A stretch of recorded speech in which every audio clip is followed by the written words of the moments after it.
Every day, over 2.5 million people access the dark web, some out of curiosity, others for illegal activity. But then there are those who seek something far worse, a hidden place where the deepest nightmares come to life, a place where people claim real torture and murder happen live for entertainment. Are red rooms real, or are they just another dark web myth? Stay with me, because what you're about to hear might just change the way you see the internet forever. The internet you and I know is just the surface of a much deeper abyss. Beneath it lies the dark web, a place infamous for illegal trade, disturbing content, and unspeakable horrors. But among all the sinister legends of the dark web, one story stands out: the legend of the Red Rooms. These so-called Red Rooms are alleged live-stream torture and murder sessions where the highest bidder controls what happens next. It sounds like a horror movie, but could it be real? Let's find out. Red Rooms have been a source of controversy and fear for years. Stories flood forums and horror sites, whispering about hidden sites where people pay in Bitcoin to watch others suffer. But there's one problem. No one has ever found definitive proof that they exist. And yet, stories keep appearing. Posts from anonymous users claiming they've seen one.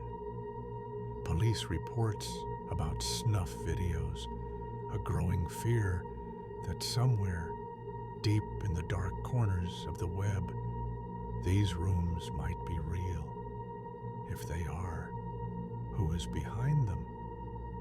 And if they aren't, why do so many people believe in them? To understand Red Rooms, we need to go back. The idea of watching real-life torture and murder for entertainment isn't new. Throughout history, societies have paid to watch executions, gladiator fights, and gruesome spectacles. The internet, with its anonymity and untraceable transactions, has only made such dark desires easier to exploit. One of the earliest mentions of Red Rooms came from a supposed dark web user who claimed to have stumbled upon a site streaming a live execution. He described an anonymous chat room where viewers could send Bitcoin payments to vote on different ways to torture the victim. The deeper he went, the more horrific the requests became. The post went viral, but no one could confirm whether it was real. Then came stories of people finding links to Red Rooms on hidden forums, links that led to a countdown timer. When the timer hit 0, a video stream would start, a hooded figure, a terrified victim, a voice asking, "What should we do next?" The problem? Most of these links turned out to be scams designed to take money from those sick enough to pay for suffering. But then something happened, something that changed everything. In 2015, authorities in Japan arrested a group that had been running illegal live streams on the dark web. Among their seized equipment, investigators discovered encrypted video files. The contents of those files were never publicly released, but leaked reports claim they showed acts of violence beyond comprehension. In another case, an investigation led by European police uncovered a network of individuals running a so-called torture for hire service. The evidence? A series of gruesome videos exchanged through encrypted messages. Some claim these were red rooms. Others argue they were just recorded snuff films, not live events. But one thing is clear: there are people out there willing to pay for suffering. And where there's money, there's someone willing to provide. So, guys, get ready to hear scary stories about the dark side of the internet.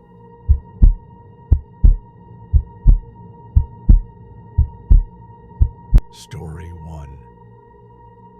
The Silent Scream, a dark web horror. Meet Daniel. He was an ordinary guy, just like you and me, except he had one dark curiosity. The deep web fascinated him. He had read stories, watched videos, but never truly believed in the horrors people whispered about. Until one night, he got an invitation. An anonymous message appeared on his encrypted forum account. It was a simple link, no description, just a question.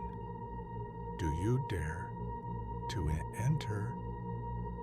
Curiosity got the best of him.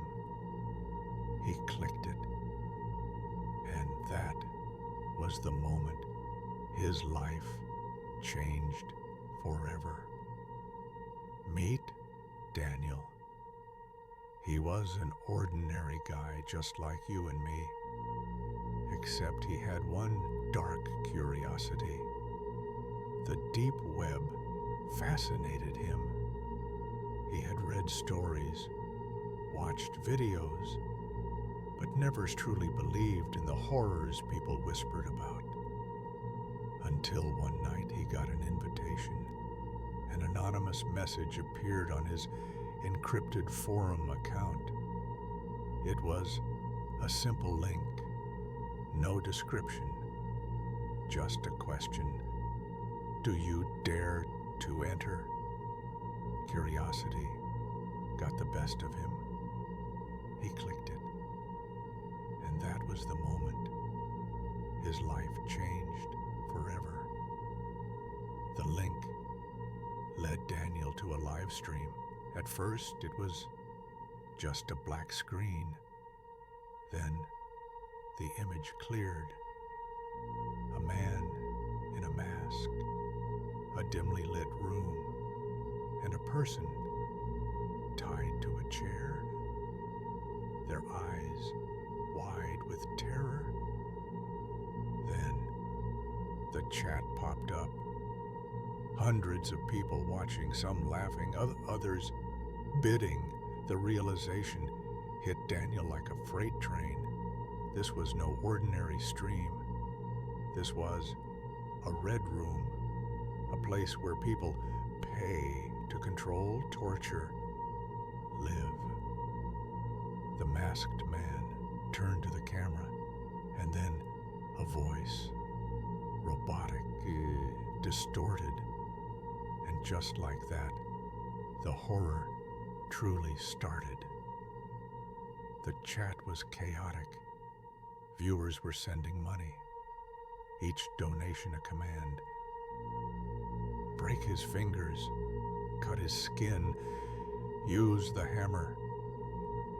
Daniel's stomach turned. He had stumbled onto something he wasn't supposed to see. He tried to exit, but the screen froze.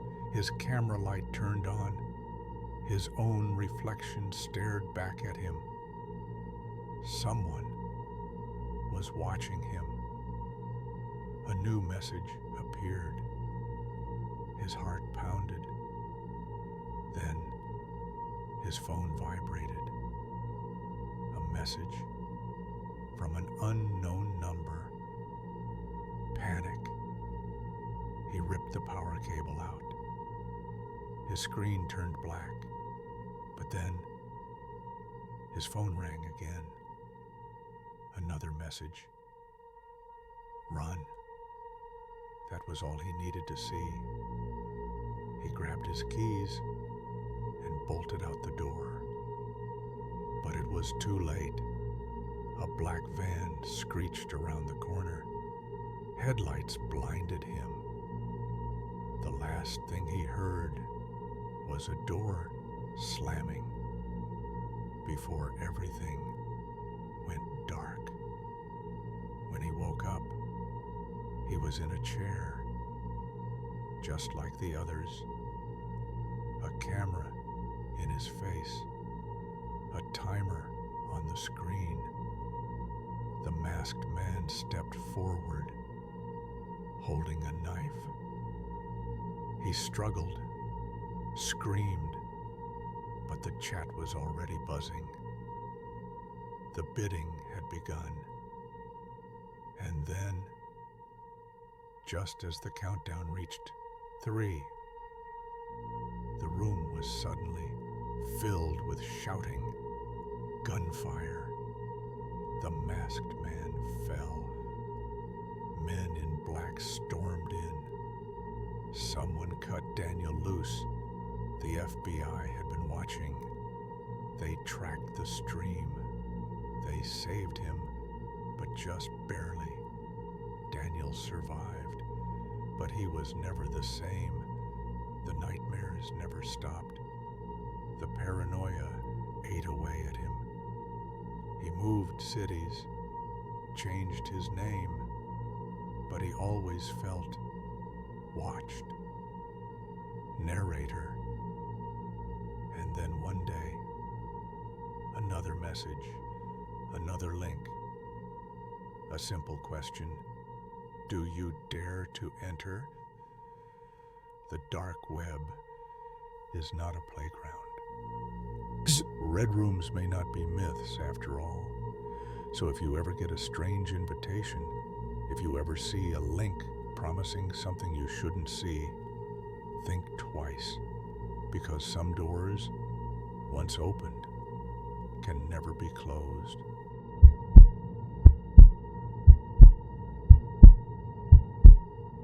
Story 2. Echoes from the Red Room. This is the story of Alex, a hacker who stumbled upon something he was never meant to see. Alex wasn't new to the dark web. He had seen the worst of it: black markets, hitmen for hire, illegal experiments. But one night, something different caught his eye. A mysterious message appeared in his inbox. Want to see something real? Something forbidden? A true red room. Live. Uncut.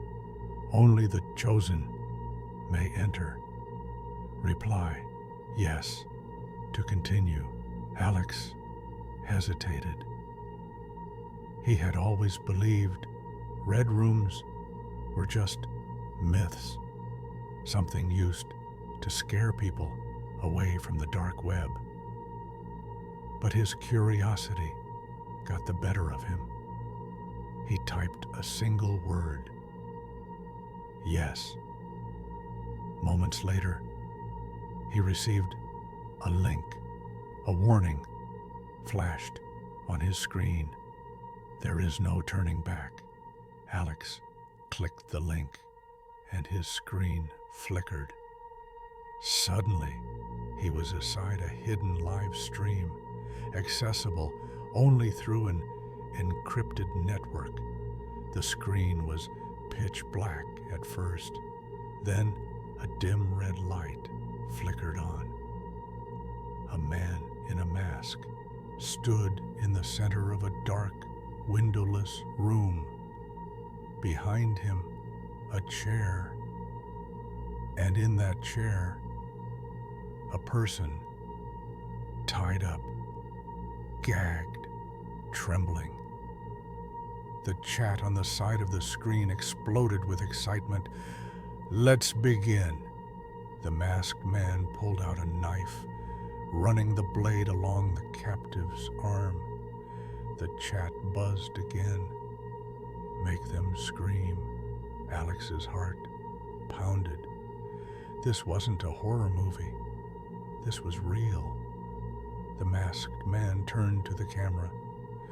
"Welcome to the show," he said in a distorted voice. "Who wants to decide what happens next?" A bidding war began. People in the chat were offering thousands in Bitcoin to choose the next act of violence. One user typed $5,000 for a broken finger. Another, $10,000 for a deep cut. The numbers climbed higher, the comments growing more twisted by the second. Alex's hands trembled over his keyboard. He had to do something. He had to stop this.